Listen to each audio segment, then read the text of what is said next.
Bonsoir, bienvenue à un nouvel épisode de Ubique. Ce soir, accompagné de Mademoiselle Osiel Nkambari. et moi-même Khalifa Ouedraogo, nous serons vos hôtes ici ce soir. Nous avons un invité de prestige et nous allons lui laisser se présenter à vous. Okay, moi, c'est Touré Adam, propriétaire de Renoir Barber, c'est des deux salons. Il a commencé avec le salon de la ZAD, ouvert il y a 1 an et demi. Récemment, on a ouvert un deuxième salon à Sava. Ok. C'est dans ça qu'on est présent. Bon, tu sais, moi, avant de commencer à rentrer en profondeur, moi, je vois un peu le slogan et tout de Renoir Barber Street. Pourquoi minimum 3 BI? Quand tu rentres, quand tu te coiffes là, toi, à la base, tu rentres à une BI, peut-être. Peut-être tu n'as pas de baby aussi. Nous, on te promet, si tu te coiffes, tu vas les comptes, tous sont carrés. Voilà, tout est carré. Minimum, quand tu sors là, tu prétends à 3 baby. Nous, on peut te donner 3 baby, mais on sait que tu prétends à 3 baby minimum. Et si que ce soit là, si tu écris à 3 baby, les 3 baby vont te répondre favorablement. En vue de ce que tu viens de dire sur la description de minimum 3 VI, ton vote, tu es passionné, tu es motivé et tout par ce que tu fais. Maintenant, est-ce que tu as toujours rêvé d'être propriétaire d'un barbershop? Ouais. Parce que moi, ça a commencé, je pense, ma 2e année. J'étais en France. Tu vois. Okay. Donc, comme je me suis pas coiffé la première année, tu vois, je voulais, première année de liberté, tout ça, je voulais tester l'afro, tu vois. Je voulais tester, je pensais même que je voulais faire des locks, des nattes, tout ça, je voulais tout tester. Donc, je me suis dit, première année, moi, je me rebelle, je me coiffe pas. Je suis en freestyle, tu vois. Donc, je me suis pas coiffé première année parce que, bon, je trouvais aussi que les prix là-bas étaient chers. Donc, je me suis dit, bon, vas-y, je suis rentré. La 2e année, je me suis dit, bon, vas-y, un jour, je me suis levé, mes cheveux me fatiguaient, me peignaient tous les matins, voir les cheveux à terre. Je me suis dit, bon, je vais aller me coiffer. Je suis arrivé au salon 235 Barber Street, c'était à Montpellier. Okay. Incroyable, le cadre était incroyable. Il y avait des, tu vois, il y a un côté salon, il y a le côté barber, le côté salon là, il y a le billard, il y a la console, tu vois. Je me suis dit, ah, bon, ça peut être un truc intéressant à Ouaga, tu vois. Moi, j'aimerais en tout cas aller me coiffer à Ouaga, dans un endroit comme ça. Donc, quand j'ai kiffé l'expérience, bon, j'ai payé cher aussi quand même, tu vois. Mais bon, ça faisait partie du service. Mais j'ai kiffé, tu vois. J'ai kiffé, le coiffeur même était sympathique, tu vois. Il pose des questions. Pour moi, j'étais mal à l'aise, tu vois, ma première expérience, je sais pas comment ça se passe. Mais il t'a mis à l'aise, tu vois. Moi, je me suis dit, bon, vas-y, ça c'est un truc là, faut que Ouaga ait ça. Ouaga mérite un truc comme ça. Exactement. Tu vois, à notre échelle, on va essayer de faire un truc comme ça. Donc, dès ma première année, moi, j'en ai parlé à mon frère, je me suis dit, bon, vas-y, essayons de mettre de côté. Quand on va rentrer, on va essayer d'ouvrir un truc comme ça. Donc, moi, on a mis ça dans notre tête, mais bon. Je suis rentré, tu connais, on a fini les études, cherché les stages. Exactement. Donc, on était dans autre chose. Ça, dans ma tête, c'était toujours actif, tu vois. Mais j'ai parlé un jour avec mon père, tu vois. Il m'a demandé, tu vois, qu'est-ce que toi, tu veux faire dans ta vie, tu vois. Qu'est-ce que toi, tu veux faire dans ta vie. Moi, j'avais 2 projets. Tu vois, moi, je suis passionné par l'audiovisuel. Et puis, je me suis dit, bon, vas-y, je vais lui proposer 2 projets. J'ai 2 projets là. Donc, je lui ai fait les deux business plans. J'ai fait 2 business plans. Et puis, je lui ai proposé, avec les différents montages financiers, je lui ai proposé. Et puis, il m'a demandé, vas-y, c'est lequel que toi tu veux faire en premier. Moi, j'ai dit, bon, moi, je préfère faire le média et puis la société audiovisuelle. Mais celui que je suis sûr qu'il va marcher le plus rapidement possible, c'est le barber. Moi, j'étais sûr que ça allait marcher. Je ne savais pas combien de temps ça allait prendre pour marcher en tout cas, mais j'étais sûr que ça allait marcher. Donc on s'est lancé. On les travaux. Première fois que je rentre dans les tracasseries compliquées. Donc on a ouvert ça. On n'a pas pris du temps, en quelques mois. Je pense qu'on a ouvert août 2023. Et puis on a été rapidement rentable. Dieu merci, ça s'est bien passé. Et puis on est dans un deuxième. Inch'Allah, le processus est lancé. On va aller encore dans d'autres quartiers. Dans nos quartiers encore. Oui, on ne peut que vous souhaiter le meilleur. Ah, merci beaucoup. Mais bon, en tant que... Maintenant, on peut dire que vous êtes un entrepreneur et tout. Non, moi, j'aime pas trop ce mot-là. Ah ouais? Non, moi, je suis un débrouilleur. On se cherche. Mais vas-y. En tant que débrouilleur. Voilà. On se cherche. Quelles sont les qualités pour être un bon débrouilleur? Franchement, moi, je sais pas. Hein. Moi, je pense qu'il faut déjà aimer ce que tu fais. Tu vois, il faut aimer ce que tu fais. Il y a ça, hein, et puis moi, j'ai peur de l'échec.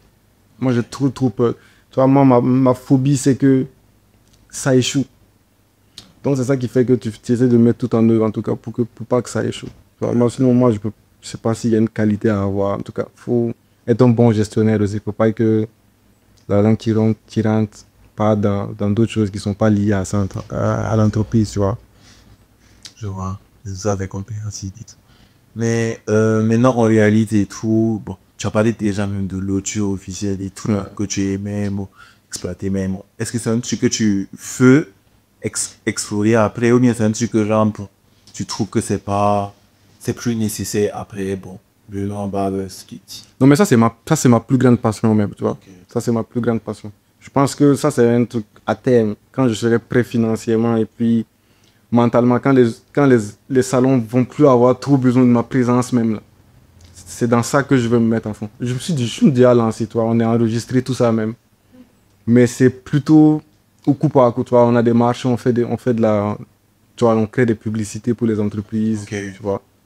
Mais moi, je veux aller plus loin. Moi, je veux créer même un média digital. Okay. Tu vois, moi, mon but, c'est de créer un média digital en même temps une structure d'audiovisuel spécialisée dans la vidéo, tu vois. La photo, c'est bien, tu vois, mais moi, c'est la vidéo qui m'intéresse un peu plus. Okay. Tu vois, faire des publicités créatives, créer des émissions, tu vois. Moi, tu vois, j'avais même déjà créé une émission bien discutée il y a 2 ans, 1 an et demi. Okay. Donc, j'ai fait des reportages, tout ça. Ça fait partie du process. Mais en cas, je ne serais pas à l'aise tant que je n'aurais pas réalisé ça. Ok, je vois. Là, on peut dire que j'ai envie de me chercher le nécessaire pour. Ouais, c'est ça. Bon, c'est toujours bien de réaliser, c'est forcément. Mais à travers tout ça, est-ce que, bon, il y a eu un mentor qui t'a inspiré? Non. Bien bon. Moi, j'ai pas de mentor. Moi, il n'y a personne qui m'inspire en vrai. Tu vois? Moi, je suis pas inspiré par quelqu'un. Moi, j'aime bien ce que les gens font, mais il n'y a pas une personne qui... J'ai pas d'idole. Bon, moi, mes idoles, ce sont des footballeurs.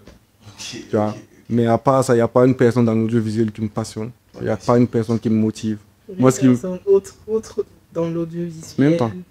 Honnêtement, moi, c'est ce que j'aime. Tu vois? Moi, je regarde des gens que j'aime regarder, mais ils ne m'inspirent pas plus que ça. Tu vois?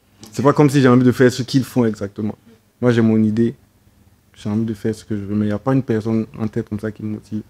Peut-être il y a une personne que j'aime beaucoup son contenu, mais je sais que je ne peux pas faire le même contenu que lui, par exemple. Le chairman, tu vois, Reed Hustle. Je veux parler de lui. Mais à part ça, il n'y a personne qui m'inspire. C'est sûr, c'est sûr. Je comprends. Mais aussi, bon, souvent, on a des hauts, on a des bas. Mais d'abord, durant le process, la création du salon et tout, les clients et tout, est-ce que vous ne rencontrez pas des difficultés? C'est-à-dire, côté client et vrai client, bon, dont ils ne sont pas satisfaits de la coiffure, ou bien genre, souvent quand ils viennent, ils se plaignent un peu beaucoup, tu vois ce que je veux dire? Et comment là, vous gérez ce côté-là? Tu vois, côté clientèle, on a la chance, tu vois, on a des clients compréhensifs. On n'a pas eu beaucoup de problèmes avec les clients, tu vois. Dieu merci. On essaie aussi d'avoir un bon service. Tu vois, au début, quand on venait d'ouvrir, moi, j'avais aucune expérience dans la coiffure. Aucune expérience dans la coiffure. Donc, j'ai commencé comme ça sur le tas. J'essaie de prendre des conseils à gauche, à droite, déjà en suivant des vidéos sur Internet. On en a parlé à mon coiffeur, tu vois, qui me coiffait. J'ai pris quelques conseils, mais on est rentré. Là, t'imagines, tu vois, tu ouvres un salon, le premier client, comment tu le reçois? C'est chaud, man. C'est chaud. Tu sais pas comment tu vas faire. Tu sais, t'es là, tu sais pas comment. T'es presque même calme. Ah, merci beaucoup d'être venu. Tu vois, t'es un peu gêné. Tu te demandes même, qu'est-ce que nous on va lui proposer comme service? Tu vois, non, c'était une situation bizarre. Parce que je me rappelle, c'était un matin comme ça. On s'est assis. Puis le premier client, là. C'est un client que c'est pas une connaissance, tu vois, quelqu'un qui rentre que je connais pas. C'était super malaisant, tu vois. Mais bon, on a essayé de faire avec, tu vois. Des gens super compréhensifs. On n'a pas eu beaucoup de problèmes. Le seul problème, c'est, tu vois, le temps d'attente, là. Souvent, nous, on a des coiffures, on prend du temps sur la coiffure, tu vois. Donc, il y a des gens qui ne sont pas habitués à ça. Donc, souvent, quand ils viennent et puis patientent un peu trop longtemps à leur goût, tu vois, tu sens qu'ils sont un peu irrités. Donc, souvent, il y a des gens qui s'asseyent.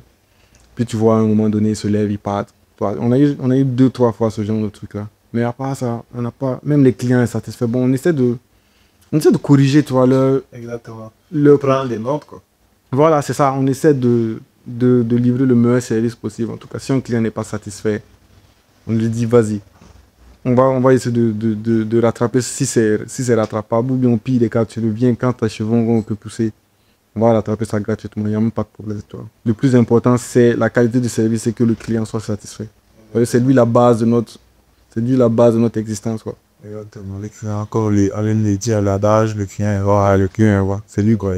Mais justement, ce point d'attente que les clients n'arrivent pas à supporter, comment est-ce que vous faites tout actuellement pour pallier à ça? Peut-être leur proposer, je sais pas, un jeu de société, un truc comme ça, ou de la connexion. C'est ça, on essaie de mettre beaucoup de choses. Déjà, au début, on avait commencé avec 2 coiffeurs, mais pour déjà limiter ce temps d'attente-là, on est passé à 3 coiffeurs, tu vois. On n'a pas forcément besoin de 3 coiffeurs dans les faits, mais pour être optimal, pour diminuer le temps d'attente, tu es obligé d'avoir 3 coiffeurs, tu vois. C'est le service qui impose ça. Tu vois, nous aussi, on essaie d'être au-dessus des standards.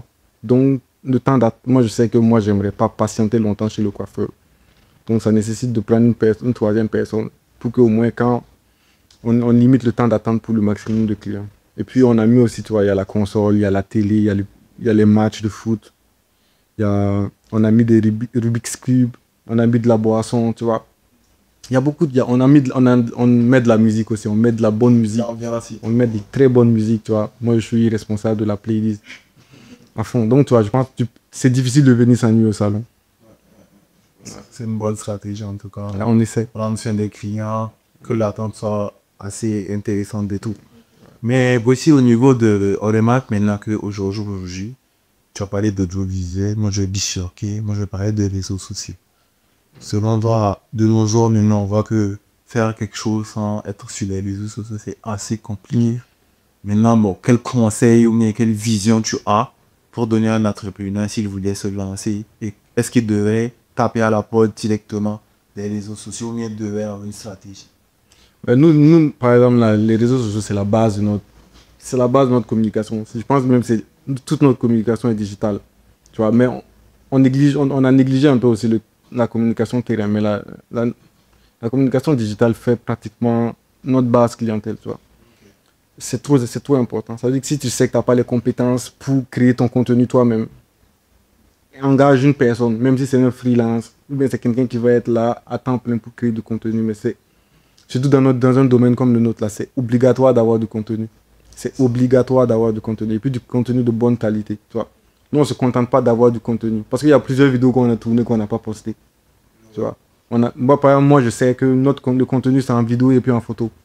Moi, j'ai un appareil photo. Tu vois, c'est avec ça qu'on prend les coups. Moi, je ne poste pas des photos même prises au téléphone. Tu vois, parce que si tu passes sur notre page, tu vas voir la différence entre les photos prises sur téléphone. Il y a des téléphones qui prennent de bonnes photos, mais pas comme l'appareil photo. Tu vois, c'est ce genre de truc-là. La qualité aussi de la vidéo, elle est importante. Donc, sur les réseaux sociaux, on essaie d'être au max. On essaie de donner de la qualité, tu vois. C'est le plus important. C'est important, en tout cas, si on a de la qualité, on présente ce qu'on fait. Et que c'est vraiment ce qu'on fait. C'est vraiment génial. Je pense que c'est comme ça que tu te vends. Tu vois, l'image que tu donnes là, c'est la valeur perçue par le client. Tu vois, la valeur perçue, il faut que la valeur perçue par le client de ton entreprise, là, ce soit une valeur de haute qualité, tu vois. C'est ça. Donc, si tu poses des vidéos avec une mauvaise qualité d'image, il va te dire que vas-y, c'est une mauvaise qualité de salon aussi, tu vois. Alors que si les images sont clean, il va te dire, vas-y, c'est un salon clean. Le salon et tout. Mais comment vous gérez la concurrence? La concurrence. Tu vois, au contraire, nous-mêmes, moi, je leur souhaite tout le bien possible, tu vois. Parce que moi, je pense qu'on est beaucoup, on est nombreux au Burkina. Il y a beaucoup d'hommes à coiffer. Nous, on ne pourra jamais coiffer tout le monde. Tu vois, je sais pas si on peut dire on est des millions d'hommes. Nous, on peut coiffer combien de personnes, tu vois. Donc, il y a la place pour tout le monde. Tout le monde peut manger, être repu. Donc, je pense qu'il n'y a pas... Moi, je leur souhaite le meilleur, tu vois. Mais le plus important, c'est de toujours s'améliorer, essayer de s'améliorer pour pouvoir conserver sa clientèle, engager de nouveaux clients. Mais sans forcément, en tout cas, souhaiter du mal. Mais on s'inspire aussi des gens qui font bien, tu vois. Si on voit un salon qui fait bien, on lui souhaite le meilleur, mais on s'inspire aussi de ce salon-là, tu vois. Toujours viser la qualité. Ouais, c'est ça. C'est la qualité avant tout. Bon, et tout. Mais bon. Souvent aussi, moi aussi, j'avais une petite question parce que bon, comment vous gérez aussi? Parce que on parle depuis d'hommes et tout. Est-ce que vous avez de la clientèle féminine? Ouais. Et comment, bon, ça se comporte et tout? Est-ce que c'est pas dur aussi de souvent coiffer les clientes, parce que bon, comme elles ont souvent, comment on va dire, elles voient peut-être genre, elles ne veulent pas, elles sont hésitantes et tout, comment ça se passe? Non, mais les femmes, nous, on a quelques clientes femmes. Elles sont cool, c'est la même chose. Il n'y a pas de différence, tu vois. Mais on est plus concentré sur les femmes qui ont des coupes masculines, tu vois. Ok. Donc, mais c'est un service même à améliorer, tu vois. C'est un service à améliorer, qu'on doit améliorer pour avoir plus de... Tu vois, même dans les teintures, tu vois, les coiffures comme les curly et tout ça, là. C'est des services à améliorer pour engranger plus de clientèle femme, tu vois. Mais, la clientèle, on a quelques femmes qui viennent se coiffer, mais elles sont sur terre, tu vois. C'est facile de coiffer les femmes. Ouais, elles sont... Les hommes. Parce qu'elles savent ce qu'elles veulent. Elles savent savent ce qu'elles veulent, Quand tu vois. elles savent typiquement ce qu'elles veulent. Donc, il n'y a pas de... C'est vite. J'aimerais bien, quoi. Ok, moi, je pose la question parce que j'aimerais savoir et tout. Non, on a une bonne... Je pense même à une bonne cliente là même, là. C'est notre meilleure cliente sur les réseaux sociaux, par exemple, tu vois. Elle like toutes nos stories. Non, tu vois, non, si. On a de bonnes clientes. Si Dieu merci, si ça se respecte. Mais maintenant, bon, qu'est-ce que, bon, souvent si on pose la question, s'il y avait des choses à refaire, que tu sais, ces choses que tu aurais voulu changer avant de commencer, mais tu voudrais changer avant d'avancer. Changer.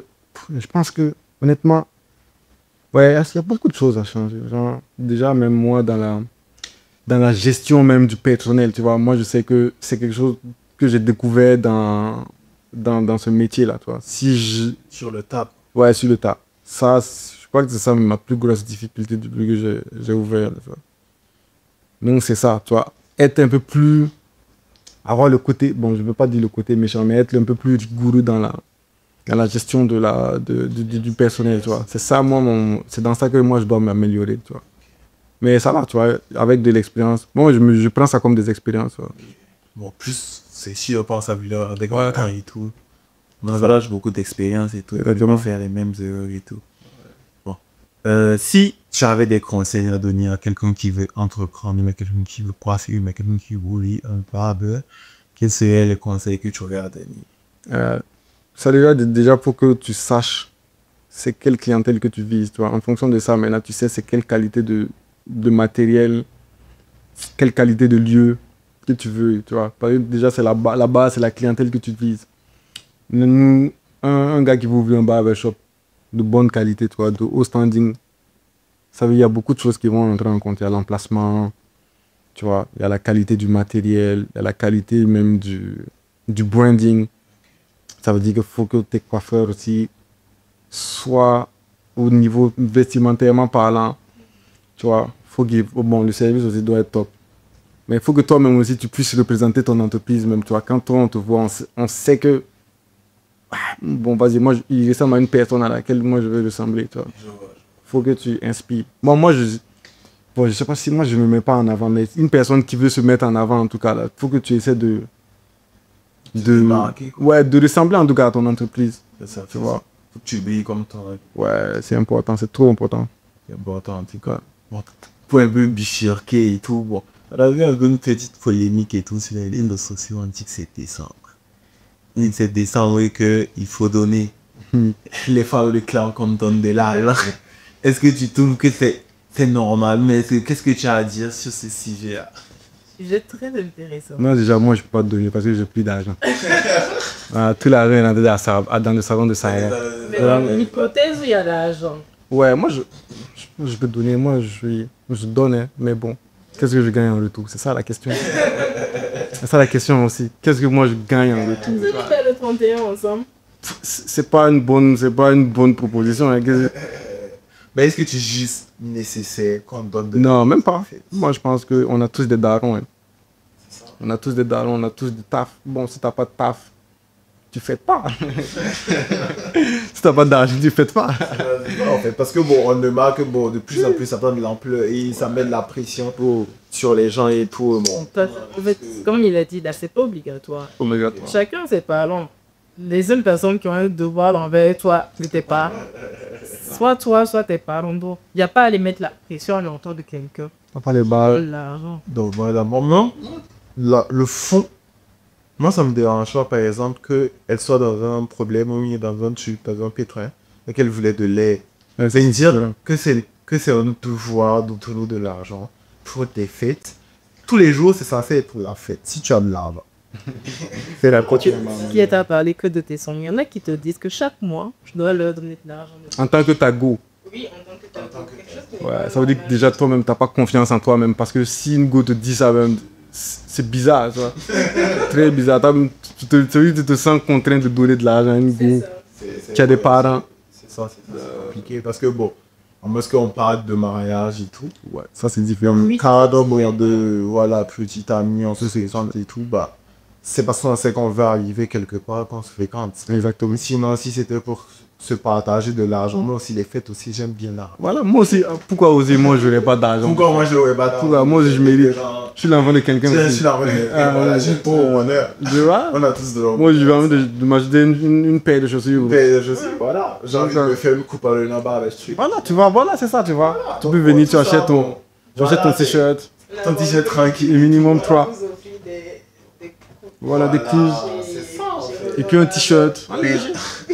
Vous pouvez acheter des paires, des PlayStation, tout ça quoi. Il y a trop de choses, man. Il y a Trop trop de de choses, options. les gens disent trop de choses, hein. Mais tout le temps, on attend, ouais, il faut de l'argent de faire, les femmes play comme l'argent de faire des tout, tu vois.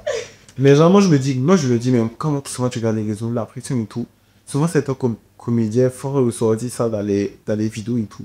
Mais c'est réel en fait, t'as vu. Parce que les gens s'amènent la pression, ils s'amènent jamais. Je ne sais pas si je m'arrondis dans un terrain genre un peu compliqué et tout, mais peut-être que ça peut te créer même mal volé. Oui, faf. Parce que bon, si tu ne l'as pas, tu vas faire comment faire, je trouve que c'est d'ici. Parce que bon, l'argent c'est pas, si tu ne travailles pas, ou bien si tu es étudiant, tu vas avoir l'argent. Parce que tu vas le récupérer chez tes parents. Bon, je pense pas que genre si je dois payer une perruque de combien de mille, 300 000, 1 million, je pense pas que je peux me le faire. Moi, ce que je trouve dommage là même, c'est que certaines pensent mériter l'argent là. Tu vois, en guise de quoi? C'est ce que moi je pose comme question. Elles pensent mériter l'argent en guise de quoi? Genre, qu'est-ce qu'elles proposent en retour? C'est ce que sa proposition, genre la contrepartie. Pour avoir pu mériter. Bah non, pas pour mériter l'argent de fête, tu vois. Si l'argent, on peut donner si on en a, tu vois. Mais l'argent de la fête, c'est comme un salaire que moi je lui dois. C'est ça. Quelle est la contrepartie? Parce que juste elle est là. Pour être là, elle est là. Non, ça suffit pas, man. Ça suffit pas. Compliqué et tout, c'est compliqué. Et bon, c'est pas si, bon, tu as un dernier mot, Non. c'est... Le dernier mot, c'est dire tous ceux qui veulent se lancer dans l'entrepreneuriat. Parce que là, il y a un peu un parcours atypique. Et un parcours atypique plutôt. Les conseils qui sont les gains. Ah, les conseils, moi j'ai pas trop de conseils parce que moi j'ai eu la chance, j'ai beaucoup de chance dans ma vie, tu vois. Donc, je veux pas donner des conseils à quelqu'un qui n'a pas autant de chance que moi, tu vois. Je me sens pas légitime, tu vois. Juste que Dieu n'a qu'à aider tout le monde, tu vois. Si tu peux, si tu as une bonne idée, essaie de trouver des astuces, peut-être commencer même à une plus bas échelle, si tu peux, tu vois, si tu as la motivation. Et puis, Inch'Allah, ça va monter, tu vois. Et puis, toujours penser, venir se coiffer au barbe, récupérer ses minimum 3 baby, tu vois. C'est très, très important. Surtout en fin d'année comme ça, tu vois. Tu peux pas sortir et puis ne pas être frais. Parce qu'il y a trop de concurrence. Les gars sont trop frais. Tu vois. Donc, tu dois sortir. À l'heure, là, je pense que nous, on est en promotion, on passe à 6 baby. 6 baby. On passe à 6 baby. Donc, tu te coiffes minimum 6 baby maintenant. Tu vois.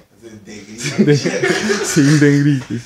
Tu vois, minimum 6 baby actuellement. Tu vois. Donc là, jusqu'au 31. Maintenant, c'est à toi de voir si tu veux aller te coiffer quelque part de tout bien au Renoir Barber. Tout est important. C'est quand oui. C'est quand oui. Il y a des 6 baby, tu vois. Même pas de ceci. En tout cas, c'était vraiment un plaisir de te recevoir ce soir. Merci, bon, d'être franc et honnête. Et de donner aussi, de partager ton expérience. Parce que bon, déjà, c'est pas tout le monde qui peut le faire. Et c'est pas tout le monde qui accepte de le faire. Donc bon, c'est un prestige pour nous de te recevoir. Et merci, monsieur, d'être là. Et de nous dire ces vérités et tout. Et que, bon, franchement, que Dieu nous bénisse. Bénisse mon Donc la prochaine fois, on va venir parler des meufs. On va parler des femmes. Des femmes. C'est très important. Le prochain sujet, c'est ça, toi. Il On va peut-être 3 heures de parler des femmes comme ça, ouais. C'est super intéressant. Non, même pas, vous êtes super intéressant, tu vois. C'est un sujet très très large dans lequel j'aimerais rentrer, tu vois. Donc, si vous avez un sujet sur les femmes, appelez-moi. J'ai trop d'avis. avec les lycéens là. La folie. On va créer un sujet pour les femmes spécialement pour toi. Il a vu des. On va discuter On va dans longtemps. tous les sujets. On va chercher une féministe et les déposer à côté. Voilà, c'est ça même que je veux. C'est ça que je veux. Tu vois, on va bien discuter. Elle va me donner ses arguments. Moi aussi, je vais donner mes arguments en tant que masculiniste. Même pas. Il n'y a même pas essayé. Pour ça, j'ai déjà une personne en tête. Ok. Et C'est carré. Inch'Allah. Euh, Et c'est